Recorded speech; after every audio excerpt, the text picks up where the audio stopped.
শাকত নেখায় লোন পিটিকাত যায় 3 গুণ আপুনি ধন থাকি যদি সৎ কাম নকৰে আপোনাৰ বেয়া কামত ভগৱন্তে খৰচ কৰাই দিওঁ বুলি ভাগৱতত উল্লেখ আছে ধন খাঞ্চি যিটো বিষ্ণু বৈষ্ণৱক নেদৈ গৃহাগত ভৈলে তাক নাই বুলি খেদৈ মাধৱৰ নামলৈয়া বৈষ্ণৱ বোলাৱে হেনয় জনক দণ্ড দিয়ন্ত মাধৱে আপুনি বৈষ্ণৱেই হওক বা অবৈষ্ণৱেই হওক আপুনি যদি ধনৰ ব্যৱহাৰ নাজানে আপুনি ঈশ্বৰৰ তাৰ পৰা শাস্তি পাবই কেনেকৈ নহি সুৰে নেই নহি অগ্নিয়ে দহয় নহি দণ্ড বন্ধ হৈয়া ৰাজাই লয় আপোনাৰ ধনটো হয় সুৰ ডকাইত উগ্ৰপন্থীৰ দ্বাৰা লৈ যাব নহয় জুয়ে পুৰিব নহয় আকস্মিক দুৰ্ঘটনা বেমাৰ আজাৰ হৈ ডাক্তৰে খাব নহয় কাজিয়া পেচাল লাগি কেছ মামলা লাগি পুলিচে খাব সীমানতো ৰেহাই নিদিয়ে এই জন্মত ধন থাকি যদি প্ৰয়োগ কৰিব নাজানে সেই জীৱটোক পিছৰ জন্মত ভিক্ষাৰী কৰি পঠিয়াই দিব জীৱৰ মৃত্যু নাই জীৱৰ গতি আছে মনত ৰাখিব কথা জীৱৰ সংস্কাৰ আছে আমাৰ গতি আৰু সংস্কাৰটো কেনেকৈ হয় গীতাত কৈছে যেন যুকে তৃণ পাইলে এৰয় অপৰ জীৱৰ দেহৰ জানা সেহি পতন্তৰ আমাৰ দেহত থকা জীৱটো শ্ৰেণী যুগৰ লগত তুলনা কৰিছে এটা শ্ৰেণী যুগে মুখৰ আগত আন এডাল বন নোপোৱালৈকে পিছৰডাল এৰি নিদিয়ে আমাৰ দেহত থকা জীৱটোৱে আন এটা দেহ নোপোৱালৈকে এইটো দেহৰ পৰা ওলাই নাযায় দ্বিতীয় উপমা দিছে যেন নৱ বস্ত্ৰক পুৰুষে পিন্ধে আগ পুৰাতন বস্ত্ৰ পাছে কৰে পৰিত্যাগ আপুনি ফটা চোলা এটা পিন্ধি আছিল নতুন এটা বজাৰ পৰা অনাৰ লগে লগে পুৰণাটো পেলাই যেনেকৈ নতুনটো পিন্ধে ঠিক তেনেকৈ আমাৰ দেহত থকা জীৱটোৱে পুৰণা দেহটো এৰি নতুন দেহলৈ যাব জীৱৰ গতি আছে হয় ঊৰ্ধ্বগতি নহয় অধোগতি এতিয়া আপোনাৰ দেহত থকা জীৱটো আপুনি ওপৰলৈ পঠিয়াবনে তললৈ পঠিয়াব এইটো দায়িত্ব আপোনাৰ দেই আমাৰ দাৰ্শনিক পণ্ডিতে কৈছে you are the creator of your own destiny আপোনাৰ ভাগ্যখন আপুনি নিজে গঢ়িব লাগিব আপোনাক আনে গঢ়ি নিদিয়ে আপোনাৰ পৰিয়ালটো আপুনি ভাল কৰিব লাগিব আপোনাৰ পৰিৱেশটো আপুনি ভাল কৰিব লাগিব আপোনাৰ সমাজখন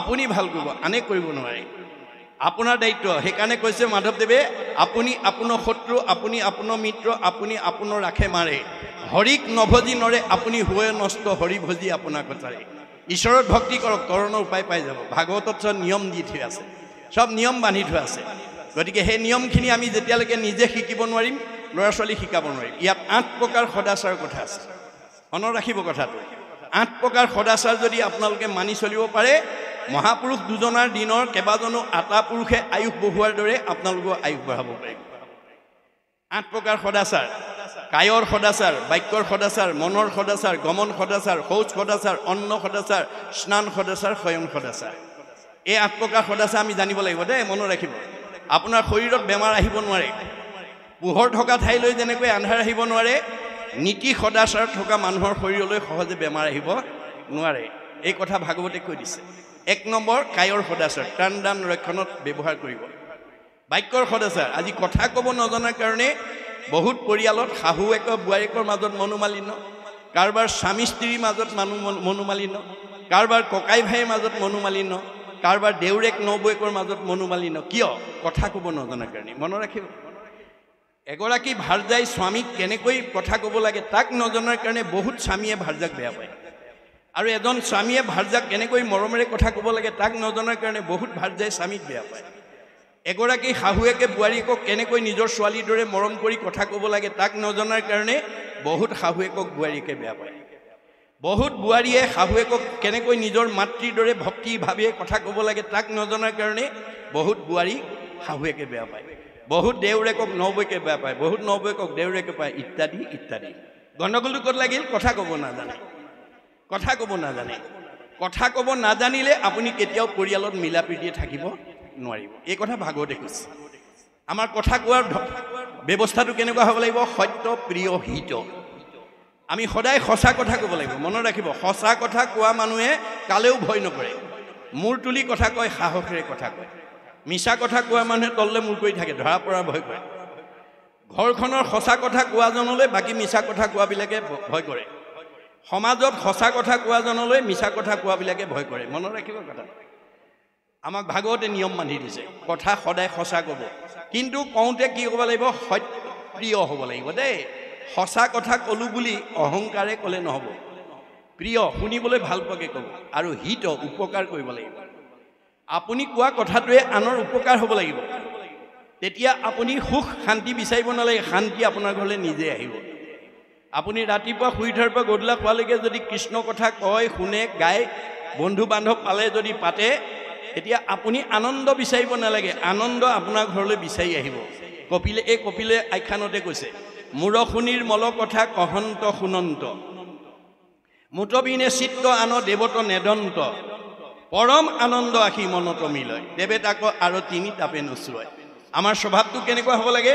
ৰাতিপুৱা শুই উঠাৰ পৰা গধূলা খোৱালৈকে বন্ধু বান্ধৱ আলহী অতিথি ভকত বৈষ্ণৱ পালে আমি ঈশ্বৰৰ কথা পাতিব লাগে, ক'ব লাগে, গাব লাগে, শুনিব লাগে, বছ আনন্দ নিজে আহিব। কিন্তু আমাৰ এতিয়া কি হয়, ৰাতিপুৱা শুই উঠাৰ পৰা গধূলা খোৱালৈকে বহু মানুহ আছে, সৰহসংখ্যক মানুহে লগৰ বন্ধু বান্ধৱ পালে পৰ চৰ্চা, পৰ নিন্দা, পৰ সমালোচনা পাতে। আপুনি কৰা আলোচনাটোৱে যদি আনৰ অন্তৰত দুখ দিয়ে, সেই কথা পতা দুজনৰ কি হ'ব? যি পৰ চৰ্চা কৰি আনক দুখ দিয়া কথা পাতি আছে তেওঁলোকৰ কি হ'ব? আমাৰ বেদে কৈছে পাপায় পৰপীড়নম। আপোনাৰ কথাই যদি আনক আঘাত দিয়ে, কাক আঘাত দিছে? চবতে ভগৱান আছে, চবতে আত্মা আছে। গতিকে আত্মাক আঘাত দি আপুনি কেতিয়াও সুখী হ'ব নোৱাৰিব। আনক দুখ পোৱা কথা কোৱাৰ লগে লগে পাপায় পৰপীড়নম, আপোনাৰ জীৱনলৈ পাপ আহি যাব। পাপ অহাৰ লগে লগে আপোনাৰ জীৱনলৈ দুখ দুৰ্গতি নিজে আহিব আৰু আয়ুস কাটি দিব। মনত ৰাখিব দেই, পৰ চৰ্চা, পৰ নিন্দা কৰি আনক দুখ দিয়া স্বভাৱ যাৰ আছে আজি ইয়াতে এৰিব দেই। আপোনালোকে পৰৰ দুখ দিয়া, পৰ চৰ্চাৰ কথা পাতিব পাৰিব, কিন্তু আপোনাৰ আয়ুস কমি যাব আৰু দুখ দুৰ্গতি আপোনাৰ ঘৰলৈ নিজে আহিব। আপুনি বিচাৰিব নালাগে, আপোনাৰ নিজে ভগৱন্তই পঠাই দিব। এইটো হৈছে কথা কোৱাৰ নিয়ম, বাক্যৰ সদাচাৰ, গমন সদাচাৰ। আমাৰ ভৰিকেইটা ভগৱানে যাবলৈ দিছে, যাবলৈ দিলে বুলিয়ে অগম্যা গমন কৰিলে মোৰ ল'ৰা ছোৱালী পৰিয়ালৰ কোনো লোকে যাতে অগম্যা গমন কৰিব লগা নহয়, তাৰ প্ৰতি জ্যেষ্ঠসকলে দৃষ্টি ৰাখিব লাগিব। এইটো আমাৰ দায়িত্ব। মোৰ ঘৰখনৰ ল'ৰা ছোৱালীকেইটা সুন্দৰকৈ ৰাখিব পৰাটো, নিৰোগীকৈ ৰাখিব পৰাৰ কাৰণে, আনন্দত ৰাখিব পৰা দায়িত্বটো আপোনালোকৰ ভাগৱত শুনা যিসকল সচেতন ব্যক্তি তেওঁলোকৰ দায়িত্ব। নহাসকলক আপুনি এই নিয়মখিনি ক'বগৈ লাগিব। গতিকে আমাৰ গমন কলৈ যাব লাগে, কলৈ যাব নালাগে ভাগৱতত নিয়ম বান্ধি দিছে। প্ৰথম স্কন্ধ ভাগৱততে প্ৰথম আমাৰ 4 ঠাইলৈ যাব নালাগে বুলি ভাগৱতে সিদ্ধান্ত দিছে। প্ৰথম কোনকেইটা ঠাইলৈ যাব নালাগে? য'ত কলি থাকে। কলি থকা ঠাইলৈ আমাৰ এই ভৰি দুখন যাব নালাগে। কলিত ক'ত ঠাই দিছে? নিৰপতি বুলন্ত কলি তোক দিলো স্থান, জৈত খেলে জুৱা পাশা কৰে মদ্যপান, স্ত্ৰী পঞ্চ শুনা গৃহস্থৰ থাকে জৈত, এই 4 স্থান দিলো পঞ্চগয়াত। এই 4টা ঠাইলৈ যাব নালাগে দেই। মদ ভাং খোৱা, জুৱা পাশা খেলা, পৰস্ত্ৰী আসক্ত, হিংসা ধৰ্ম। প্ৰথম আমি এই 4টা জেগালৈ যাব নালাগে। গ'লেই আপোনাক কলিয়ে পাব, কলিয়ে পালে আপোনাৰ দুৰ্গতি আহি যাব। মনত ৰাখিব। দ্বিতীয়টাত বান্ধি দিছে অন্য দেৱ নকৰিবা সেও, 1খন বেৰ, গৃহ নপশিবা তাৰ 2খন বেৰ, মূৰ্তিকো নাচাইবা 3খন বেৰ, প্ৰসাদো নাখাইবা 4খন বেৰ। ভক্তি হইব বেবিচাৰ। আপুনি নিজক ৰাখে মাৰে আপোনাৰ কথা। আপুনি আয়ুস বঢ়াবও পাৰে, আয়ুস কমাবও পাৰে, চেহেৰা ধুনীয়াকৈও ৰাখিব পাৰে, কমাবও পাৰে। মহাপুৰুষ দুজনাৰ দিনত কেইবাজনো আটা পুৰুষে ভাগৱতৰ ব্যাখ্যা শুনি তেওঁলোকৰ এটা স্বভাৱ আছিলে কি? গুৰুতকৈ শিষ্য জ্ঞান, খুচৰি খুচৰি লয় জ্ঞান। নজনা কথাবিলাক শিকি ল'লে। শিকাওঁতা মাধৱদেৱ 107 বছৰ জীয়াই থাকিলে, শিকাওঁতা শংকৰদেৱ 120 বছৰ জীয়াই থাকিলে। তেওঁলোকৰ শিক্ষা লোৱা বদলা এটা 130 বছৰ, ৰাম এটা 140 বছৰ, মথুৰা দাস এটা 151 বছৰলৈ আয়ুস বঢ়ালে। ভগৱানে দিয়া বয়স 100 বছৰে। মনুষ্যৰ আয়ুসত বৰিষ সংখ্যা আমাক প্ৰত্যেককে ভগৱন্তই 100 বছৰহে দি পঠিয়াইছে। তৎসত্বেও আজি আমাৰ সৰহসংখ্যক আমাৰ মাজৰ পৰা 100 বছৰ ভোগ কৰিবলৈ নোপোৱাকৈ গুচি গৈছে। কিয়? ভাগৱতৰ নিয়ম নাজানে, সদাচাৰ নাজানে। সদাচাৰ নিয়মবিহীন আপুনি কেতিয়াও আয়ুস বঢ়াব নোৱাৰিব, স্বাস্থ্য সুন্দৰ কৰি ৰাখিব নোৱাৰিব। সেইকাৰণে ভাগৱত শুনিবলৈ আহিব লাগে। ভাগৱতৰ ব্যৱস্থাটো প্ৰত্যেকখন ঘৰতে আপোনালোকে ল'ৰা ছোৱালীৰ জন্মদিনত হওক, গুৰুগৃহ প্ৰতিষ্ঠা দিৱস হওক, ঘৰ প্ৰতিষ্ঠা দিৱস হওক, বাৰ্ষিক সেৱা হওক, পাতক। আপোনালোকে জীয়াই থকা কালত যদি প্ৰথম স্কন্ধ বা দ্বাদশ স্কন্ধ ভাগৱত শুনাৰ সৌভাগ্য ল'ব পাৰে, আপুনিও পৰীক্ষিতৰ দৰে গতি পাব। পৰীক্ষিতে যদি দ্বাদশ স্কন্ধ শুনাৰ কাৰণে গতি পালে, আপুনি মই পাম নে নাপাম? এই কথা আমি বিশ্বাসেৰে ল'ব লাগিব দেই। মহাত্মা গান্ধীয়ে কৈছে religious beliefs are based on faith. ধৰ্ম দৰ্শন বিশ্বাসৰ ওপৰত নিৰ্ভৰ কৰে। Religion is not really what is grasped by brain but by heart. ধৰ্ম দৰ্শন মগজে ঢুকি পোৱা বস্তু নহয়, কাৰোবাক দেখুৱাই দিব পৰা বস্তু নহয়। ই অন্তৰৰ উপলব্ধিৰ বস্তু। উপলব্ধিয়ে সংস্কাৰ আনে, মনত ৰাখিব। আপুনি অকল ভাগৱত শুনি থাকিলেই নহ'ব, পঢ়ি থাকিলেই নহ'ব, উপলব্ধি কৰিব লাগিব, প্ৰতিটো কথা উপলব্ধি কৰিব লাগিব। দাৰ্শনিক পণ্ডিতে কৈছে ভগৱানে আমাক প্ৰত্যেককে প্ৰতিভা দিছে, কিন্তু প্ৰতিভাটো আপুনি প্ৰণালীবদ্ধ প্ৰয়োগৰ দ্বাৰা তাক বিজ্ঞানলৈ উত্তৰণ কৰিবলৈ কৈছে, বিজ্ঞানটোক উপলব্ধিৰ দ্বাৰা দৰ্শনলৈ উত্তৰণ কৰিবলৈ কৈছে, দৰ্শনটোক উপলব্ধিৰ দ্বাৰা ধৰ্মত নি প্ৰতিষ্ঠা কৰিবলৈ কৈছে। ধৰ্ম ৰক্ষতি ৰক্ষিত। আপোনালোকক ভগৱানে দি পঠিওৱা প্ৰতিভাটো যদি আপোনালোকে প্ৰয়োগ কৰিব জানি পেলাই যদি ধৰ্মত প্ৰতিষ্ঠা কৰিব পাৰে, ধৰ্মই আপোনালোকক ৰক্ষণাবেক্ষণ দিব। আমাক প্ৰয়োগ নীতি কেনেকৈ হ'ব লাগে? দাৰ্শনিক পণ্ডিতে কৈছে যে systematic knowledge is science, realize science is philosophy, realize philosophy is religion, religion is the highest sense of philosophy. প্ৰণালীবদ্ধ জ্ঞানক বিজ্ঞান বুলি কৈছে। বিজ্ঞানটোক যেতিয়া উপলব্ধি কৰিব দৰ্শন, দৰ্শনটোক যেতিয়া উপলব্ধি কৰিব ধৰ্ম, ধৰ্মতকৈ আৰু শ্ৰেষ্ঠ দৰ্শন দ্বিতীয় নাই। শংকৰদেৱে এটা বাক্যত বুজাই দিছে, যতেক দেখা খোজ সমুদায়, হস্তিৰ খোজত হবে লুকায়, এহিমতে যত বিশ্ব সমস্ত, কৃষ্ণতে জানা হবে যাই অস্ত। প্ৰকৃতি জগতত যিমানবিলাক জীৱ জন্তু আছে, সব জন্তুৰ খোজ হাতীৰ খোজত লুকাই যায়। হাতীৰ খোজতকৈ ডাঙৰ খোজ একো প্ৰাণীৰ নাই। পৃথিৱীত যিমান ডাঙৰ মানুহ নহওক, ৰাষ্ট্ৰপতিও কৃষ্ণতে বিলীন হ'ব লাগিব, সাধাৰণ নাগৰিকো কৃষ্ণতে বিলীন হ'ব লাগিব, MLA মিনিষ্টাৰো কৃষ্ণতে বিলীন হ'ব লাগিব, ঠেলাৱালা ৰিক্সাৱালাও কৃষ্ণতে বিলীন হ'ব লাগিব। আপোনালোকৰ এইখন গাঁৱৰ ধনী মানুহজনো কৃষ্ণতে বিলীন হ'ব লাগিব, দুখীয়া মানুহজনো কৃষ্ণতে। কৃষ্ণৰ ব্যতিৰেকে আৰু দ্বিতীয় নাই। সেইকাৰণে গুৰুজনে কৈছে কৃষ্ণক পুজিলে পূজা সমস্তৰে হয়, পৃথকে পুজিলে পূজা কেহু নলয়। আপুনি ঘৰত কৃষ্ণক ৰাখিবলৈ যত্ন কৰক। কৃষ্ণ যেতিয়া থাকিব আনন্দ থাকিব। কৃষ্ণক আপুনি বিচাৰিব নালাগে, কৃষ্ণহে আপোনাৰ ঘৰ বিচাৰে। ভাগৱতে কৈছে, মনত ৰাখিব কথাটো, ভাগৱতত নিয়ম মানি দিছে। যিখন ঘৰত পুৱা গধূলি ধূপ ধূনা জ্বলিব, ঈশ্বৰ উপাসনা কৰিব, সেইখন ঘৰত কৃষ্ণ নিজে আহিব। যেই নাম সেই হৰি, জানা নিষ্ঠ কৰি নামৰ সংগ নচাৰন্ত হৰি। যিখন ঘৰত কৃষ্ণ থাকিব, পৰিয়ালটো আনন্দত থাকিব, মিলা প্ৰীতিত থাকিব, মৰম চেনেহত থাকিব, একতাৰ দোলেৰে বান্ধ খাই থাকিব। আজি তাৰিখলৈকে যিখন ঘৰত গুৰুগৃহ নাই বা উপাসনা ঠাই নাই, সেইখন ঘৰলৈ কোন আহিব? ভাগৱতে নিয়ম মানি দিছে, শ্ৰৱণ কীৰ্তন জৈত কৃষ্ণৰ নকৰে, তৈতেখে ৰাক্ষসীগণে বিঘিনি আচৰে।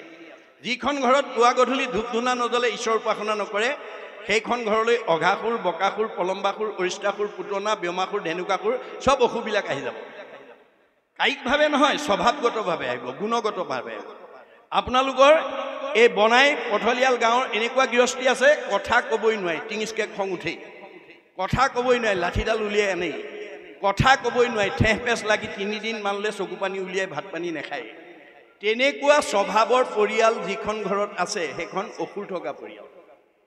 এতিয়া সেই অসুৰখিনিক যেতিয়ালৈকে আপুনি বাহিৰ কৰি দিব নোৱাৰিব, মাৰিব নোৱাৰিব, সেইখন ঘৰত কেতিয়াও শান্তি প্ৰতিষ্ঠা নহ'ব। এই কথা ভাগৱতে কৈ আছে। গুৰুজনাৰ দিনৰ এজন আটা পুৰুষে এই বিষয়ে কৈছে, ব্ৰহ্মাক মাৰিবা, বিষ্ণুক মাৰিবা, ৰুদ্ৰক নিদিবা ঠাই, মহা মহা মহন্ত আহিলে কোবাই মাৰিবা, তেহে ভগতি পায়। গতিকে ব্ৰহ্মাক মাৰিবা, ৰজগুণ মাৰিব লাগিব। মাৰা মানে সংস্কাৰ। আপুনি ৰজগুণৰ মানুহ হ'লে কেতিয়াও শান্তি নাপায়। ৰুদ্ৰক মাৰিবা, তমগুণ মাৰিব লাগিব। খঙাল মানুহে কেতিয়াও শান্তি প্ৰতিষ্ঠা কৰিব নোৱাৰে। বিষ্ণুক মাৰিবা, সতগুণকো মাৰিব লাগিব, তেতিয়াহে আপোনাৰ মহা মহা মহন্ত মানে কাম, ক্ৰোধ, লোভ, মোহ, মদ, মাৎসৰ্য, এই বেয়া গুণবিলাকক মৰিয়াই খেদিব লাগিব। অৰ্থাৎ আপুনি পৰচৰ্চা, পৰনিন্দা কৰিব নালাগিব। লগ বন্ধু পালে যেতিয়া আপুনি পৰৰ কথা পৰিৱৰ্তে ঈশ্বৰৰ কথা পাতিব, সেই গুণটোৱে আহাৰ খাবলৈ নাপায়, সেইখন ঘৰৰ পৰা ওলাই গুচি যাওক। ইয়াৰ তাত থাকিলে আৰু নহ'ব দেই, বছ মনত ৰাখিব দেই, আহাৰ নিদিব আপুনি। বেয়া স্বভাৱক কেতিয়াও আহাৰ নিদিব। বেয়া স্বভাৱক যদি আহাৰ দি থাকে, সি শক্তি সবল হৈ থাকিব, সি শক্তি পাব। পালে মানে তাৰ ক্ষমতাটো বা কাৰ্যকৰী শক্তিটো বাঢ়ি গৈ থাকিব। সি মানুহ লগ পালে পৰচৰ্চা, পৰনিন্দাত লাগি যাব। মনত ৰাখিব কথাটো। গতিকে আমি সেই বেয়া গুণবিলাকক প্ৰশ্ৰয় দিব নালাগিব, বুজা নাই? গতিকে এই তথ্যবিলাক আমাক ভাগৱতৰ মাজেদি দি আছে। এতিয়া কপিল প্ৰভুৱে ভাগৱতৰ এই ৩য় স্কন্ধৰ ভক্তি যুগৰ মাজেদি মাকক কোৱাৰ চলৰে আমাক কি ক'ব বিচাৰিছে, আমাক কি ক'ব বিচাৰিছে, আমি তাৰ ওপৰত আলোচনা কৰিম। গতিকে কেৱল মাত্ৰ মাকক বেছ কৰি লৈছে কথাবিলাক, কিন্তু আমাৰ কাৰণে কৈ আছে। আমি ইয়াৰ পৰা সেই তথ্যখিনি সংগ্ৰহ কৰি আমাৰ পাৰিবাৰিক জীৱন, দাম্পত্য জীৱন, যুগ্ম জীৱন, সাংসাৰিক জীৱন, সামাজিক জীৱনত আমি প্ৰয়োগ কৰিব লাগিব। আপুনি ভাগৱতৰ নীতি যদি প্ৰয়োগ কৰিব নোৱাৰে, তেতিয়াহ'লে আপুনি কেতিয়াও শান্তি প্ৰতিষ্ঠা কৰিব নোৱাৰিব গতিকে এই 8 প্ৰকাৰ সদাচাৰৰ ভিতৰত মই কলেকে ক'লো কায়ৰ সদাচাৰ বাক্যৰ সদাচাৰ গমন সদাচাৰ শৌচ সদাচাৰ 4 নম্বৰ আমি প্ৰত্যেকেই প্ৰসাব পায়খানা কৰি গা পা ধোৱা নিয়মটো আমাৰ প্ৰত্যেকৰ থাকিব লাগিব তেতিয়া শৰীৰটো প্ৰস্তুত হয় তাৰমানে বেয়া গুণবিলাক ৰুমৰ মানে গুৰিয়ে গুৰিয়ে সোমাই আহে তাক আমি মাটি পানী লৈ ধুই গা পা ধুই পৰিষ্কাৰ কৰিব লাগে কিন্তু গুৰুজনাৰ দৰ্শন যে আপুনি গাটো ধুই পেলাই বাহিৰটো শুদ্ধ কৰিলেই নহ'ব আপুনি ভিতৰটো শুদ্ধ কৰিব লাগিব আপোনাৰ মনটোৱে যদি অপবিত্ৰ হৈ থাকে আপুনি যিমান পবিত্ৰতা নাথাকক আপুনি কেতিয়াও মানে সুস্থ শৰীৰৰ মানুহ হ'ব নোৱাৰিব যাৰ মনটো ভাল নাই সি যিমান ঘিউ মৌ খাওক সি শৰীৰ সুস্থ কৰি ৰাখিব নোৱাৰে তাৰ হাড়লৈকে শুকাই যাব বুলি কৈছে যাৰ মনত শান্তি নাই বাইবেলত চলোমনে কৈছে merry heart do it good like a medicine a broken heart dried the bone যাৰ অন্তৰত আনন্দ থাকিব মেডিচিনৰ দৰে কাম কৰিব চেহেৰা ধুনীয়া কৰিব পৰমায়িক বঢ়াই দিব কমনীয়তা বঢ়াই দিব যাৰ হৃদয়ত দুখ বেদনাই ভৰি থাকিব সি আৰু ঘিউ মৌ খাওক হাড়লৈকে শুকাই যাব আহাৰে চেহেৰা ভাল কৰিব নোৱাৰে যদি মনটো আনন্দত ৰাখিব নোৱাৰে এতিয়া মনটো আনন্দত ৰাখিবলৈ হ'লে কপিলে মাকক কৈছে মূৰ শুনিৰ মল কথা কহন্ত শুনন্ত মত বিনে চিত্ৰ আনন্দ দেৱত নেদন্ত পৰম আনন্দ আহি মনত মিলে বাছ আনন্দ নিজে আহিব আপুনি বিচাৰিব নালাগে মাত্ৰ অভ্যাস কৰক you have to keep the practice of remembrance নাম স্মৰণ every day every hour rather every second 24 ঘণ্টাত 1 ছেকেণ্ড হ'লেও আপোনাৰ বংশৰ পৰিয়ালৰ সকলোকে ভগৱন্তৰ হাজাৰটা নামৰ পৰা এটা নাম ক'বলৈ অভ্যাস কৰক when a strong habit is formed by unceasing practice throughout the period of life then it would be easy to remember God at the time of the day আজি যে আমি ভাগৱত শুনিবলৈ আহিলো এটো আমাক কোনদিনা সহায় কৰিব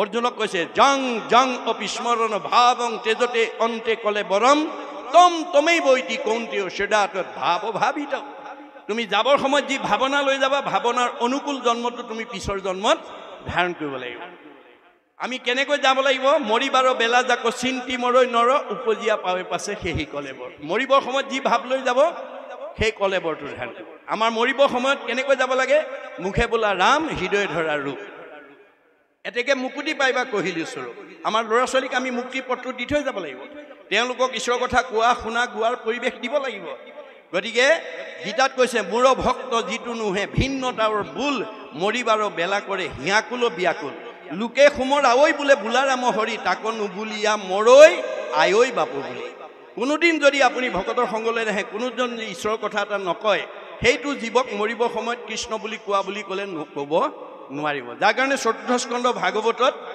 আমাৰ গুৰুজনে দেখুৱাই থৈ গৈছে যে পুৰঞ্জন নামৰ ৰজাজনে মৰিবৰ সময়ত ঈশ্বৰৰ নাম লৈ ভগৱন্তৰ ৰূপটো হৃদয়ত চিন্তা কৰিব লাগিছিলে কিন্তু তেওঁ কি কৰিলে মৰিবৰ সময়ত ভগৱন্তৰ নামটোৰ ঠাইত ঘৈণীয়েকৰ নামটো ল'লে ঈশ্বৰৰ ৰূপটোৰ ঠাইত ঘৈণীয়েকৰ ৰূপটো চিন্তা কৰিলে পুৰঞ্জনে স্ত্ৰী ৰূপ চিন্তিয়া মনত স্ত্ৰী হুয়া উপজিলে ঘোৰ সংসাৰত মৰিবৰ সময়ত তিৰোতাৰ নাম লৈ মৰাৰ কাৰণে তিৰোতাৰ ৰূপটো চিন্তা কৰি মৰাৰ কাৰণে মাইকী মানুহ হৈ জন্ম ল'বগা আপোনালোকৰ কাৰোবাৰ সাল সলনি হ'বলৈ মন থাকিলে সেই পালি খাব লাগিব দেই নাই জ্বৰ ভৰতে মানে হৰিণাৰ চিন্তা কৰি মৰাৰ কাৰণে হৰিণা হ'ল মহাপুৰুষ মাধৱদেৱে তাৰ এটা বিজ্ঞানসন্মত তথ্য আমাক দিছে ক'ত ভক্তি ৰত্নাৱলী কি বুলি কৈছে যে বাঘ পৰুৱাই নিজে পোৱালি নাপাৰে জীয়া পোক পৰুৱা মকৰা ফৰিং এটা ধৰি আনি তাৰ বাঁহত সোমাই দিয়ে সোমাই মুখৰ আগত কোনকোনাই থাকে আৰু ভিতৰৰ পোক পৰুৱা মকৰা ফৰিংটোৱে ই এতিয়া মোক মাৰিব ই এতিয়া মোক খাব বুলি ভয়তে পেপুৱা লাগি থাকে যেন বাঘ পৰুৱা ধৰিয়া পোকা যত নামাৰি জীয়ন্তে আনি থয় বাসত বাঘ পৰুৱাকো পোকে চিন্তিয়া ভয়ত তাহাৰ স্বৰূপ পাই সেই শৰীৰত ৰাতিয়ে দিনে চিন্তা কৰি থাকোঁতে থাকোঁতে তাৰ শ্বেপ আকাৰটো বাঘ পৰুৱালৈ ৰূপান্তৰ হয় এহি মতে জীৱা যাক চিন্তিয়া থাকয় তাহাৰ স্বৰূপ সিটো অৱশ্যে পাব এই ধৰণে আমি যোনে যিটো চিন্তা কৰি থাকিম সেই চিন্তাৰ অনুকূল জন্মটো আমি ধাৰণ কৰিব লাগিব সেইকাৰণে আপোনালোকে কিছুমান চিন্তাৰ পৰা নিজক বচাব লাগিব দেই এতিয়া আমাৰ সমাজত এটা বেয়া চিন্তাই এনেকৈ শিপা মেলিছে যে আমি সাংবিধানিকভাৱে নীতি বান্ধিও আঁতৰাব পৰা নাই সেইটো হ'ল কি আমাৰ বহুত পিতৃ মাতৃৰ মনত এটা ভাৱ আছে কি যে ল'ৰা ছোৱালীক যদি মাছ মাংস ডিম নোখোৱাওঁ শক্তি কেনেকৈ হ'ব মগজ কেনেকৈ হ'ব পঢ়া শুনাত কেনেকৈ পাৰিব নাই নাই মাছ মাংস খুৱাবই লাগিব কিন্তু আমাৰ আন্তঃৰাষ্ট্ৰীয় এটা বিজ্ঞান সন্থাই কি বুলি কৈছে what protein you will get from fish and flesh you will get more protein from homemade ghee and vegetables আপুনি মাছ মাংস ডিম খাই যিটো শক্তি পাব তাতকৈ ঘৰত বনোৱা ঘিউ আৰু শাক পাচলি খালে অধিক প্ৰটিন পাব fish and flesh spread disease only মাছ মাংসই আমাৰ শৰীৰলৈ বেমাৰৰ বীজাণু কঢ়িয়াই আনে আপোনালোকক মই 7 দিন সময় দিছোঁ 7 দিন পুৱা দুপৰীয়া গধূলি মাছ মাংস ডিম নিজেও খাই থাকক ল'ৰা ছোৱালীকো খুৱাই থাকক 7 দিনৰ পিছত দেহৰ খবৰ ল'ব বদ হজম গেছ বিষ ইত্যাদি ইত্যাদি কিন্তু নিৰামিষ গোটেই বছৰ খাই থাকিলেও আপোনাৰ সেইটো বিকাৰ হ'ব নোৱাৰে প্ৰকৃতি জগতলৈ চালেও তাৰ উত্তৰ পাওঁ বাঘ সিংহ মাংসহাৰী হাতী তৃণভোজী আয়ুস কাৰ বেছি হাতী আৰু ধৈৰ্য কাৰ বেছি হাতী যদি সেইটো হয় আমাৰ ক্ষেত্ৰত নহ'ব নেকি হ'ব সেইকাৰণে আমাৰ গুৰুজনাই আৰু গীতাত কৃষ্ণই অৰ্জুনক কৈ থৈ গৈছে যে মৰিবৰ সময়ত যদি আপুনি মানে মই সেইকাৰণে বিভিন্ন ঠাইত ব্যাখ্যা দিওঁতে কৈছোঁ যে আপোনালোকৰ যদি মাছ মাংস খোৱাৰ অভ্যাস আছে কালিৰ পৰা এৰি দিয়ক বুলি মই নকওঁ কিন্তু আপোনালোকে ভাগৱতৰ দৰ্শন মতে বেদৰ দৰ্শন মতে আপোনালোকে খাওঁতে কিন্তু ভগৱানক এটা কথা জনাবলৈ নাপাহৰিব কাৰণ ভগৱান আপোনাৰ হৃদয়তে আছে দেই সমস্ত ভূতৰে মই আছোঁ হৃদয়ত কিয় আছোঁ যাদৃশী ভাৱনা জৈছ সিদ্ধি ভৱতি তাদৃশী যোনে যেনেকৈ ভাবে তেওঁৰ মনৰ ভাৱনা তেনেকৈয়ে পূৰণ কৰিবৰ কাৰণে মই হৃদয়তে আছে আপুনি খাওঁতে মাত্ৰ ক'ব প্ৰভু এৰিব পাৰিলে ভাল হয় খাইছে আৰু কিন্তু কথাটো তেওঁক জনাব প্ৰভু এৰিব পাৰিলে ভাল হয় এমাহ দিছোঁ সময় দেই এমাহ সময় অন্তৰৰ পৰা আপুনি শুদ্ধভাৱেৰে ভগৱানক নিবেদন কৰক এমাহৰ পিছত আপোনাক সেই খোৱাৰ লোভটো নাইকিয়া কৰি দিব তাকে নকৰি যদি একেবাৰে যোৱাৰ সময়লৈকে আৰু আমাৰ কিছুমান বুঢ়া বুঢ়ী আছে মৰিব সময়ত ল'ৰা ছোৱালীয়ে সোধে দেউতা কি খাব মাক কি খাব বোলে কোনোবাই ক'ব পাৰ মাংস কোনোবাই ক'ব হাঁহৰ মাংস কোনোবাই ক'ব খাচী মাংস যাৰ যি ৰুচি জানে যি মানে যিজনে যোৱাৰ সময়লৈকে সেই হেঁপাহ আহিব নোৱাৰে জানে গতিকে সেইজনে কি হ'বগৈ বাঘ সিংহ হৈ জন্ম ল'ব লাগিব এনে মানে অন্য প্ৰাণী মাৰি কাটি যি নিজৰ উদৰ পূৰণ কৰে মৰিয়া বাঘ সিংহ হ'ব লাগিব বুলি গীতাই সিদ্ধান্ত দিছে গতিকে আমি মানুহৰ জন্ম পাইছোঁহি 84 জুনি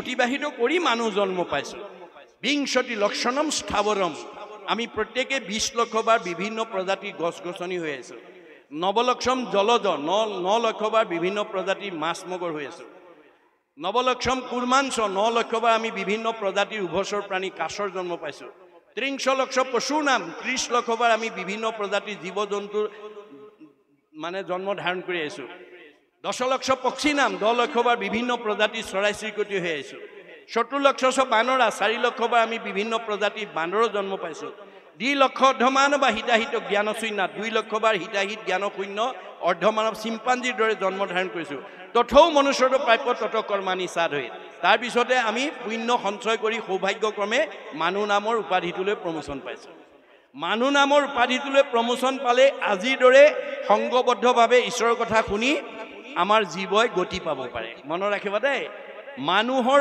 বাদে ঈশ্বৰত ভক্তি কৰি গতি পোৱা জীৱ ভগৱানৰ সৃষ্টি 4 মুঠি জীৱৰ ভিতৰত নাই সকলোৱে মানুহৰ জন্ম পাবৰ কাৰণে চেষ্টা কৰি আছে গছ গছনিয়ে ফল দিছে আনক খুৱাইছে নিজে নাখায় পুণ্য অৰ্জন কৰিছে মানুহ লাগে নদ নদীবিলাক অহৰহ বৈ আছে পৰৰ উপকাৰ কৰিছে মানুহৰ জন্ম লাগে গাইজনীয়ে গাখীৰ দিছে নিজে নাখায় আনক খুৱাই মানে উপকাৰ কৰি মানুহ জন্ম পাবৰ কাৰণে যত্ন কৰিছে প্ৰকৃতি জগতৰ সকলো জীৱই মানুহ জন্ম পাবৰ কাৰণে যত্ন কৰি আছে বুলি বেদে সিদ্ধান্ত দিছে প্ৰকৃতি জগতৰ দূৰৰ কথা স্বৰ্গৰ দেৱতাসকলেও ব্ৰহ্মাকে প্ৰমুখ্য কৰি 33 কোটি দেৱতাই এই পৃথিৱীত মানুহৰ জন্ম পাবৰ কাৰণে বাঞ্ছা কৰে বুলি বেদত উল্লেখ আছে অতোহি দেৱা ইচ্ছন্তি জন্ম ভাৰত ভূতলে এই পৃথিৱীত মানুহৰ জন্ম পালে ঈশ্বৰত ভক্তি কৰি জীৱই মুক্তি লাভ কৰিব পাৰে এই ব্যৱস্থাটো আনৰ নাই সেইকাৰণে দেৱতাসকলেও মানুহৰ জন্ম পাবৰ কাৰণে বাঞ্ছা কৰে